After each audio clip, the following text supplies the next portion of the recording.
इस खित्ते में खैर सियासत तकरीबन एक ही जैसी है, जैसे बड़े आराम से कहते हैं जी मरूसी सियासत। मरूसी सियासत में वैसे बुराई क्या होती है? अगर कोई किसी का वारिस जो है जानशीन या किसी का बेटा या भाई अच्छी कारकर्दगी दिखा ले तो कोई हर्ज तो नहीं है कोई। फिर हम आ जाएंगे शख्सी सियासत में मोदी की और देन चल सो चल। जी बहुत शुक्रिया मियाँ साहब। हम शुक्रिया अदा कर लें स्पेशल टीवी का भी कि इस किस्म की एजुकेटिव प्रोग्राम जी का हमने ये एक सीरीज़ शुरू किए हैं। आज की जो आपने सब्जेक्ट चुना है एक लिहाज से तो बहुत रेलेवेंट है, ठीक है, लेकिन इससे भी बड़े बड़े सब्जेक्ट सब लेकिन मैं ये कहूँगा कि मोदी साहब का थर्ड टाइम प्राइम मिनिस्टर बनना कोई इतना बड़ा इवेंट नहीं है।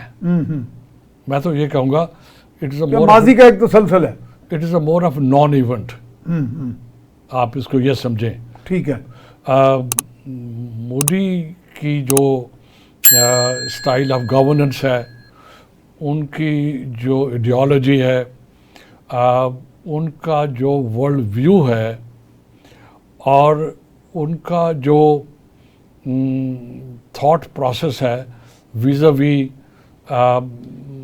the minorities within the country and vis-a-vis the neighbors, ये सारे के सारे बहुत वरीसम हैं, ये सारे के सारे। और आप महसूस कर रहे हैं कि वो जारी रहेंगे उसी तरह ही, फिर कोई तब्दीली नहीं आएगी।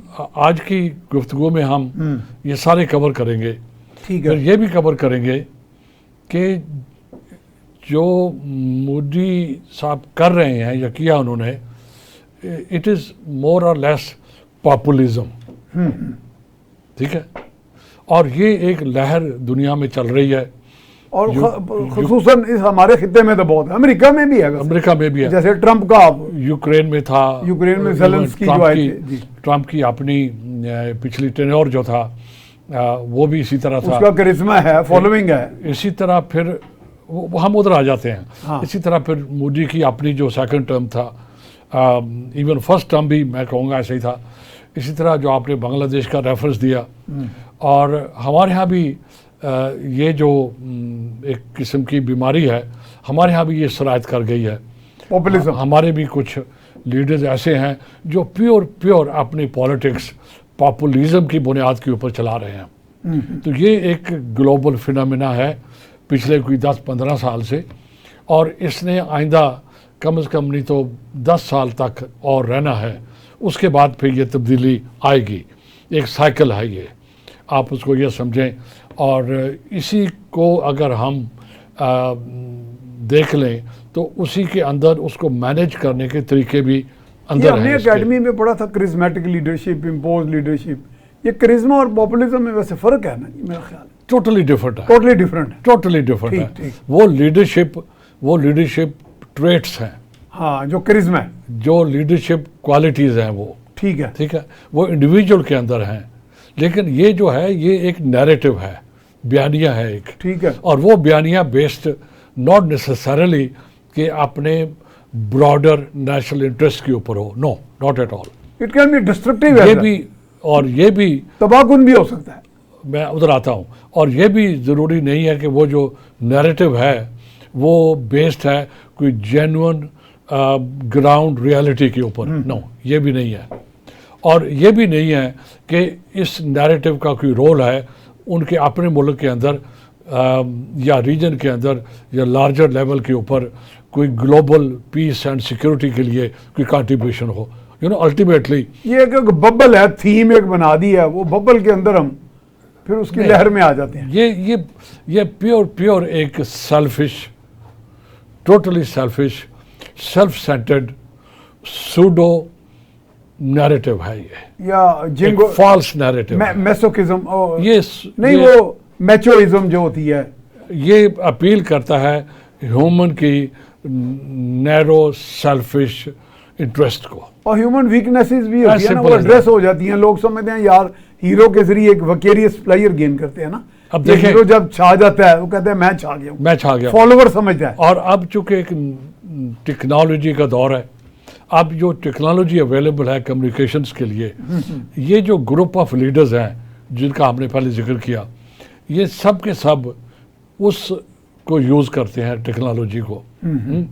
और आप उसको बेहतर तरीके लिए भी यूज़ कर सकते हैं। बाय द वे, ये नहीं हो सकता कि आपने सिर्फ उसको नेगेटिव पर्पसेस के लिए इस्तेमाल करने हैं, तो ये उसके और प्रमोट कर दिया। लेकिन लेट्स गोइंग बैक, हाँ, जो आपने कहा कि उनको थर्ड टाइम मोदी ने एज्यूम किया ऑफिस, मैं जैसे पहले अर्ज किया, it is more of a non event. आप खिता देख लें, उनके पिछले जो 10 साल प्राइम मिनिस्टर आप रहे हों, हम क्रिटिकल नहीं है, लेकिन हम एक जेन्युइन क्रिटिकल एनालिसिस कर रहे हैं। ठीक है, trying to be objective, totally objective. ठीक है, कोई प्रेजुडिस नहीं है। ठीक है, ये बेहतर है। हमारा कोई इंटरेस्ट नहीं हमारा है, बिल्कुल कोई interest we have to be objective. लेकिन आपने देखना ये है कि रीजन के अंदर जो लार्जर कंट्रीज हैं मियाँ साहब, उसका रोल होता है। जो लार्जर कंट्री के लीडर्स होते हैं उनका एक रोल होता है, सिर्फ अपनी कॉन्स्टिट्यूंसी के लिए नहीं, अपने मुल्क के लोगों के लिए नहीं, रीजन के लिए भी एक रोल होता है। आजकल के दौर में और भी इम्पोर्टेंट है, क्योंकि उसकी जो फॉल आउट है वो आपके बॉर्डर से बाहर भी होता है। अब आप एक थोड़ा सा बहुत ही ब्रीफ सर्वे कर लें, पिछले 10-15 साल से इंडिया ने क्या कंट्रीब्यूट किया है अंडर बीजेपी। आप देख लें क्या कंट्रीब्यूट किया रीजन में, खास साक is dead. ठीक है, It was a fantastic regional organization. जी, अगर उसको पनपने दिया जाता तो बहुत बेहतरी आ जाती। और हमने एक प्रोग्राम में कनेक्टिविटी में हमने एक प्रोग्राम में आसियान की बात की थी, हमने एक प्रोग्राम में यूरोपियन यूनियन की बात भी की थी। नजीर साहब, ये आसियान से पहले नहीं इस्टेब्लिश हुई थी सार्क? नहीं, बाद में हुई थी। आसियान से बाद में हुई है, लेकिन बहुत ज्यादा इतना नहीं है, फर्क नहीं है। हाँ, लेकिन आसियान को इन अ वे कॉपी करते हुए ये बनाई गई थी, क्योंकि हर रीजन की एक अपनी पर्सनैलिटी होती है, हर रीजन की एक अपनी रिक्वायरमेंट्स होती हैं, ठीक है, और उनका अपना एक कल्चर होता है, ठीक है, उसके लिहाज से वो बनती है। तो ये बांग्लादेश के जो प्रेसिडेंट थे पिछले, उन्होंने ये कंसीव किया था कि अगर हम ये जो कंट्रीज हैं जनूबी एशिया की एक कॉमन प्लेटफॉर्म पे आ जाएंगे, तो इनका जो कॉन्फ्लिक्ट के चांसेस हैं वो कम हो जाएंगे। ठीक है, एक आपको डायलॉग करने के लिए, एक आपको प्लेटफॉर्म मिल जाएगा, ग्रीवेंसेस एयर करने के लिए, और एक कलेक्टिव थॉट करने के लिए, थिंकिंग के लिए आपको, या इवन कलेक्टिव पॉलिसी मेकिंग के लिए आपको एक प्लेटफॉर्म मिल जाएगा। ठीक है, आजकल तो बड़े इशू हैं, आप क्लाइमेट चेंज का इशू देख लें, ठीक है, आप इमिग्रेशन का, बड़े मैरीटाइम, बॉर्डर, ये कई इशू, कितने इश्यूज हैं। इवन चाहे आप ये ना समझे कि ये ना लें आप इनको कि बायलैटरल सिक्योरिटी इश्यूज को भी रख लें आप, लेकिन वो भी इश्यूज तो है ना, एक प्लेटफॉर्म बन जाएगा। बजाते खुद साख एक कॉन्फिडेंस बिल्डिंग मैयर था वो। ठीक है, बाय ऑल स्टैंडर्ड्स। अच्छा, अब हम गोइंग बैक, क्या किया, उसका सत्यानाश मार दिया। सिर्फ क्यों मार दिया? ताकि मेरी हेजेमनी कायम रहे, by hook or crook, at the cost of all others, by hook or crook. ठीक है, और यही आपके सामने इंडिया ये हमेशा हमें सैटेलाइट ही ट्रीट करता रहा, गिरदोनवा के जो अपने नेबर्स। मेरे ख्याल में आपने इशू को डिफाइन कर दिया कि वो उनको सैटेलाइट समझता है, including Pakistan perhaps as well. Absolutely correct, ठीक है। उनका ख्याल है कि ये जो साउथ एशिया रीजन है, इसके हम मालिक हैं, ये हम इसके ओनर हैं। आप हिस्ट्री खाम खा के उसके वर्क, वो अखंड भारत, ग्रेट भारत वाली हिस्ट्री वो कर रहे हैं। It has no place, and there is no reason, and there is no wisdom in it, by the way. तो going back to, मैं फिर वही कहूँगा कि थर्ड टाइम बन गए हैं, कोई लेकिन everybody should watch out, ये बड़ा इम्पोर्टेंट है। आई थिंक ये भी somehow जो रीजन के जो स्टेक होल्डर्स हैं, they should also make sure to convey the message कि look, in 21st century, old style Machiavellian politics has no place for this one. Has no place. बिल्कुल नहीं है। ये number one. Number two, they should offer their good offices for the larger benefit, goodwill of, and the good of the region. The good of the region. ठीक है। और जिस तरह अभी हमारे पाकिस्तान मुस्लिम लीग नून के लीडर ने नवाज शरीफ साहब ने एक उनको मैसेज किया, ठीक बड़ा है। खूबसूरत मैसेज था कि लेट्स स्टॉप बीइंग हेटफुल। ठीक है, ये बेहतरीन हाँ, हाल है। बेहतरीन है। इंसानियत तो इसी तरह ही और फ्लरिश करेगी ना। Let's change our vision also, let's change our ways also. उसका क्या मकसद था कि अननेसेसरीली जो हेट मॉन्गरिंग है, हाँ। जो पहले हमने कहा कि आपने कहा कि फेक न्यूज़ है, हाँ, जी, जी। बेसिकली हेट मॉन्गरिंग, हाँ, फेक न्यूज भी हेट न्यूज ही है, hate in a way। News ही होती है। ठीक है। और आप खामखा अपने जो इंस्टीट्यूशंस हैं कंट्री के अंदर उनको शाबाश देते हो, और वो डेली बेस के ऊपर हेटेड जो है वो प्रोड्यूस कर रहे हैं और ब्रॉडकास्ट करे जा रहे हैं। I think this must come to an end, number one. Number two, कुछ ऐसे इश्यूज हैं जो जेन्युइनली उनका टाइम आ गया है कि उनको रिजॉल्व किया जाए। मेरा ख्याल है आप कोई हम एक बात अक्सर करते हैं, वो फेक न्यूज़ जिसके मैं हेट न्यूज़ भी कहता हूँ, उस पर अगर हम आज शेर असल बहस ना कर सके तो हम कंटिन्यू कर लेंगे आगे कोई प्रोग्राम, लेकिन I think we still have 10 minutes, तो इसमें बात हो सकती है। फेक न्यूज़ के हमारे यहाँ पहले माजी में सुनते थे रेडियो के मूजद थे, वो कौन थे, मैकरोनी या मार्कोनी क्या थे। फेक न्यूज़ के पाकिस्तान में कौन मूजद है? चले अब ये टॉपिक मेरे साहब फेक न्यूज़ पे आ जाए। नाउ जी। वेलकम। ये एक बहुत ही संजीदा ठीक है। टॉपिक है, और इस वक्त मेरे ख्याल में its top of the priorities. ठीक है, हम इस वक्त थोड़ी हमारे सी- हुकूमत हम- भी यही सोच रही हम है। एक मुख्तसर सी गुफ्तगू कर लेते हैं इसके ऊपर, ठीक। लेकिन इसके लिए एक फुल एक प्लेस full सेशन program कर लें। रखेंगे। चलें, ठीक। ये जो फेक न्यूज़ है ना, जी। It is not the word news, ये द वर्ड न्यूज़ प्रोपेगेंडा होना ये चाहिए। रेलेवेंट नहीं है। वर्ड जो है ना, ये करेक्ट नहीं है इस काम के तो लिए। क्या कहें? अच्छा, ये फेक स्टोरीज है, स्टोरीज कह लें। ठीक नॉट है। A news. Not the news। News तो जेन्युइन होती है। हाँ, न्यूज़ तो एक इवेंट हैपनिंग news है तो तो उसको genuine आप है ना। रिपोर्ट करते हैं।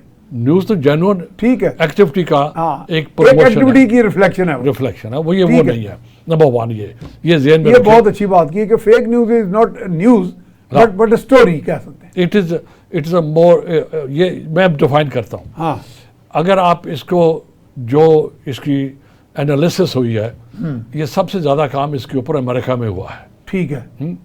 मैकेंसीज कॉरपोरेशन ने इसके ऊपर बहुत स्टडीज़ की हैं। यू नो, अमेरिकन मैकेंसी हाँ। कॉरपोरेशन जो है वन ऑफ द हाँ। Largest, rather maybe the Maybe the largest जी, largest। Research institution in America. ठीक है। उन्होंने बड़ा काम किया इसके ऊपर। और अमेरिका में ये जो फिनोमेना है, ये प्रिवलेंट है पिछले कोई 20 साल, 10 से 15 साल से। यूरोप भी बुरी तरह मुतासर हुआ है, ठीक है। और हमारे जो कंट्री हैं, अभी जाके हमें रियलाइजेशन हो रही है कि ये बहुत खतरनाक कि चीज़ है। ये फेक न्यूज़ नहीं है, हाँ, ये बाकायदा एक प्रोपेगेंडा फेक साइंस डेवलप हो गई है। प्रोपेगेंडा है। प्रोपेगेंडा साइंस डेवलप हो गई है, ठीक है। और जो न्यू टेक्नोलॉजीज आई हैं उन्होंने इसको फैसिलिटेट कर दिया। ठीक है। अब हम, चूंकि टाइम थोड़ा है, लेकिन हम एक बेसिक्स कर लेते हैं। इसके पीछे जो क्या चीज़ है उसको वो कहते हैं, it is the truth decay. Truth decay. Truth decay, ठीक तभी है। तो फेक की बात हुई ना। ठीक है। जब फेक का अपोजिट क्या हुआ? हाँ। ट्रूथ। डिके। ठीक है, तो it is the truth decay. अब इसको डिफाइन हम कर लेते हैं, डिस्कशन बाद में करेंगे। ट्रूथ डिके एक वो फिनोमेना है जहाँ पर, लेट्स से, मैं क्या करता हूँ, आपके बारे में जो मेरा परसेप्शन है वो ये बनता है अपनी सोच के मुताबिक, हाँ, नॉट बेस्ड, आपका जाविया निगाह आपका अपना है, अपना है। जरूरी नहीं है को मेरा ही हो, यानी कि अब मैं वैसे ही हूं जैसे आप वो समझ रहे हैं। बेस्ड किसी फैक्ट्स के ऊपर नहीं है, हाँ, एनालिसिस के ऊपर नहीं है, डाटा के ऊपर नहीं है, ग्राउंड रियलिटी के ऊपर नहीं है। नहीं है। ये चारों चीज़ें नहीं है, वो यार्डस्टिक ही आपकी अपनी है। वो चारों चीज़ें नहीं है उसके अंदर। ठीक ये है। आपकी अपनी परसेप्शन है, मेरी परसेप्शन आपके बारे में, जो भी मैं बनाना चाहूँ वो मैंने बना ली, चलें, और फिर आप उसको ब्लॉक भी करना और शुरू कर फिर दें, आप क्या करते हैं, उसके ऊपर एक स्टोरी बिल्ड करते हैं, और वो फैला देते हैं। और वो स्टोरी क्या है, वो नैरेटिव है। और वो चूंकि बेस्ड रियलिटी पे नहीं है, ट्रूथ पे नहीं है, एनालिसिस के ऊपर नहीं है, फैक्ट्स के ऊपर नहीं है, डेटा के ऊपर नहीं है, वो किसके ऊपर बेस्ड है? मेरी पर्सनल अपनी Perception. सेल्फिश, ठीक है, नहीं वो भी जेन्युइन नहीं है। Genuine नहीं है। एक हो सकता है कि मेरी है। परसेप्शन जो है वो जेन्युइन भी हाँ, ऐसी ठीक हो, है। लेकिन ऐसा नहीं है। वो इट वाज इंटेंशनल कि आपने उसको इस्तेमाल किया किस पर्पस के हाँ, लिए। चूंकि इंटेंशन का लफ्ज ज्यादा अहम है। अच्छा, अब let's go back to Modi ji. हाँ, अब वो उन्होंने भी ये पॉपुलिस्ट लीडर्स का एक हथियार है ठीक कि है, उन्होंने फेक स्टोरीज को, फेक नैरेटिव्स डेवलप किए हैं। जिस तरह ट्रंप के दिनों में आपको अच्छा, याद होगा, नैरेटिव से थीम का लफ्ज ज्यादा बेहतर नहीं है कि नैरेटिव ठीक लफ्ज है? चले आप उसको मैं तो उसे थीम थीम कर लें, चलें। But it's a narrative, basically narrative है। ठीक है। अब आपने देखा ट्रंप के लास्ट टेन्योर में क्या हुआ था मुस्लिम्स के अगेंस्ट, कि मुस्लिम्स इतने कंट्री हैं उनको हम अमेरिका में अलाउ नहीं करेंगे। एक एंटी मुस्लिम नैरेटिव डेवलप हुआ, एंड प्रो अमेरिका, वो अमेरिका फर्स्ट का एक सोच उसने, एंटी मुस्लिम नैरेटिव डेवलप किया गया। और बड़ा वो फ्लरिश किया, पहला फूला, आपको याद है? बड़ा कि पहला था वो। नो मुस्लिम्स, हाँ, मैं उन दोनों अमेरिका में ही था। आपने देखा क्या था उसका। इसी तरह हिंदुस्तान में क्या हुआ, एंटी मुस्लिम एक नैरेटिव डेवलप हुआ। वो भी किस बेस के ऊपर था? कोई फैक्ट्स नहीं थे, नहीं, कोई ट्रूथ नहीं था उसके अंदर। वो भी उनकी पॉपुलिस्ट पॉलिटिक्स को प्रमोट करने के लिए एक नैरेटिव डेवलप किया गया। और उसकी bombardment इतनी की गई। Anti minority, let's call anti minority. वो उसके फिर अयोध्या हुआ, उसके ऊपर और मस्जिदें गिराई गई, क्रिश्चियंस को तंग किया गया, समझौता एक्सप्रेस हुआ, जो पता भी नहीं कुछ क्या हुआ। वहाँ। अब ये भी पॉपुलिज्म का एक बुराई Manifestation है, है। ये भी बुराई है उसकी। ठीक है। अब हमारे यहाँ भी इस किस्म की सिचुएशन है, बिल्कुल झूठ। वो जैसे 9 मई भी इसी की 9 मैनिफेस्टेशन मई उसकी कॉन्सिक्वेंस है। कॉन्सिक्वेंस है। 9 मई का जो इंसिडेंट है वो कॉन्सिक्वेंस था इसी सूडो फेक नैरेटिव का जो बनाया गया, जो कि हर मुल्क के हालात डिफरेंट हैं, हर लीडर की ज़रूरत डिफरेंट है। यहाँ पर इट वाज से establishment versus a particular political party. ठीक है। उस पॉलिटिकल पार्टी के लीडर ने और पार्टी ने एक ख़ास किस्म का नैरेटिव डेवलप किया, जिसका पर्पस क्या था? वो जो उनका adversary, let's call it adversary, हाँ, एडवर्सरी कह लें, चलो राइवल कह लें, एडवर्सरी कह लें। राइवल कह लें, हाँ जी, ठीक है। एडवर्सरी का लफ्ज थोड़ा ज्यादा सख्त हो जाएगा, चलें राइवल कह लें। वो तो यही समझते हैं ना उसको। हाँ, वो तो समझते हैं। वो तो यही समझते हैं। उन्होंने अपने सपोर्टर्स को यही कहा हुआ है कि इनकी वजह से हमारे सारे मसाइल हैं, और हमारी तबाही इनकी वजह से। हमारे सारे मसाइल इसकी वजह से हैं। ठीक है। ठीक है। अब इसको बुनियाद बना के उन्होंने एक नैरेटिव डेवलप किया, उसका कोई ताल्लुक रियलिटी से नहीं है, ग्राउंड सिचुएशन से नहीं था। और वो इनके अपने इंटरेस्ट में भी शॉर्ट टर्म में तो होगा, पर लॉन्ग टर्म में नहीं था। और वो जो पॉपुलिस्ट लीडर होता है उसको पता होता है कि मेरी शेल्फ लाइफ लिमिटेड है, हाँ, ये उसे पता होता है उसको। लेकिन वो पोज ऐसे कर रहा होता है कि इसीलिए- जैसे वो टिल इटर्निटी, मियाँ साहब, he is going to be a hero till eternity.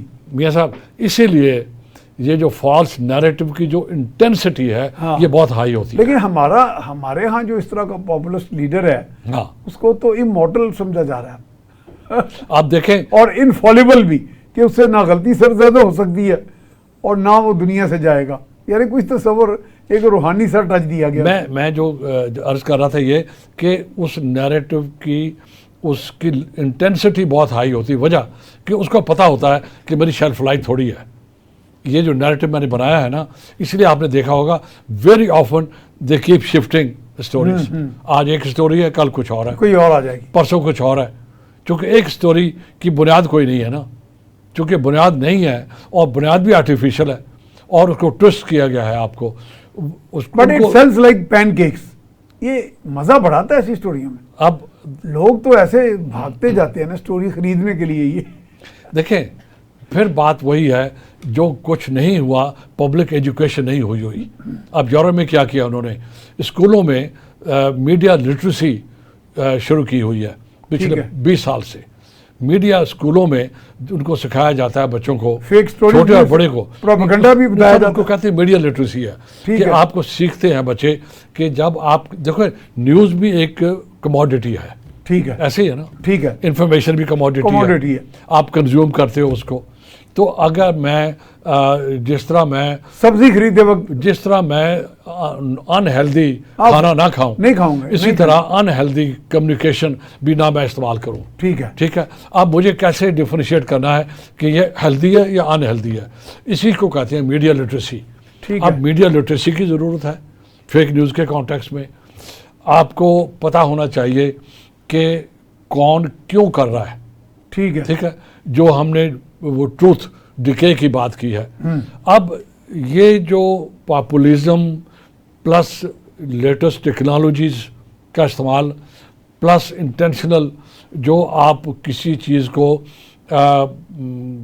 Manufacture करते हो out of nothing, contriving the story. बिल्कुल, और मैन्युफैक्चर करते हैं आप, you develop a new facts, उसको कहते हैं अल्टरनेटिव फैक्ट्स। हाँ, अब मेरा हाल हमें वो काफ़ी हद तक रूल कर रहे हैं, यहाँ पे डोमिनेट ही वो कर रहे हैं। Alternative fact. तो इट इज़ नाउ जो फ्रेजेस इस्तेमाल हम नेक्स्ट सेशन में डिटेल में जाएंगे क्या फ्रेजेस हैं। ठीक है। Truth decay number 1, alternative facts number 2, media literacy number 3, number 4 false narrative, सारे का सारा इन सब पे हम, और चौथा populism.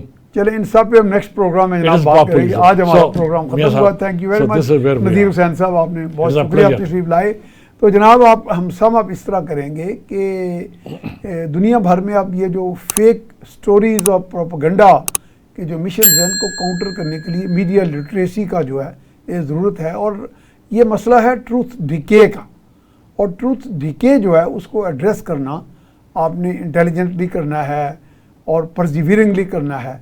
Let's see and hope for the better. इसके साथ ही मियां सैफुर रहमान को इजाज़त दीजिए। अल्लाह निगहबान।